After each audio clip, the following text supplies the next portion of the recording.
भगवान के गुण और आभूषण। कितनी सरस बात है कि निर्गुण ब्रह्म को गुण बचते हैं। दिव्याति दिव्य गुण गणों ने तपस्या की, मुकुट, कुंडल, किरीट आदि आभूषणों ने तपस्या की। जन्म जन्मांतर, युग युगांतर, कल्प कल्पांतर तक तप करने पर प्रभु प्रसन्न हो गए। बोले, वरदान मांगो। गुणों ने आभूषणों ने कहा, प्रभु हमको आप अंगीकार कर लें, हमें धारण कर लें।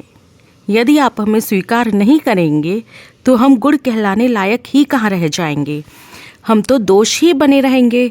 यदि आप हमें स्वीकार नहीं करेंगे तो हम आभूषण कहने लायक कहाँ रहेंगे, आभूषण नहीं दूषण ही बने रहेंगे।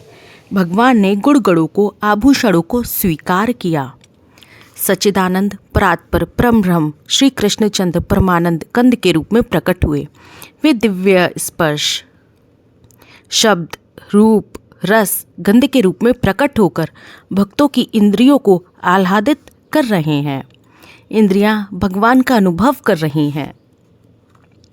प्रभु इतने सुंदर हैं कि भूषण गहने उनकी सुंदरता को ढकते हैं।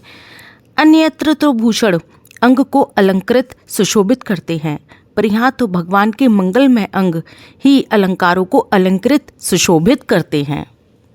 भगवान श्री राघवेंद्र, रामभद्र और श्याम सुंदर परमानंद कंद श्री कृष्णचंद्र के सच्चिदानंदमय श्री विग्रह ही उन्हें भूषित करते हैं। श्रीमद् भागवत में कहा गया है कि संपूर्ण लोकों के वंदनीय भगवान के गले का चिंतन करें, जो मानो कौस्तुभ मणि को भी सुशोभित करने के लिए ही उसे धारण करते हैं। इस तरह भगवान को किसी भी अपेक्षा नहीं, किंतु भगवान गुण भूषण आदि की तपस्या पर रीझ कर उन्हें स्वीकार कर उन्हें धन्य धन्य करते हैं। हम लोग गहने कपड़े क्यों पहने हैं? हमारा शरीर सुंदर लगे, हमारे शरीर में सुंदरता आ जाए, हमारा शरीर अलंकृत विभूषित हो जाए। लेकिन अनंत कोटि कंदर्प कामदेव को लजाने वाली सुंदरता भगवान के शरीर में पहले से है। ऐसी स्थिति में भूषणों को भी भूषित करने वाले भगवान का आश्रय लेकर गुण भी गुण बन जाते हैं। इन सब दृष्टियों से ना तो ऐसा ही आग्रह करना चाहिए कि भगवान दिखते नहीं हैं तो उन्हें माने ही क्यों। आपको भूख लगती है, भूख के मारे आज मेरे पेट में चूहे कूदते हैं, ऐसा आप ही कहते हैं, पर क्या उस निराकार भूख को आंखों से देखकर आप मानते हैं?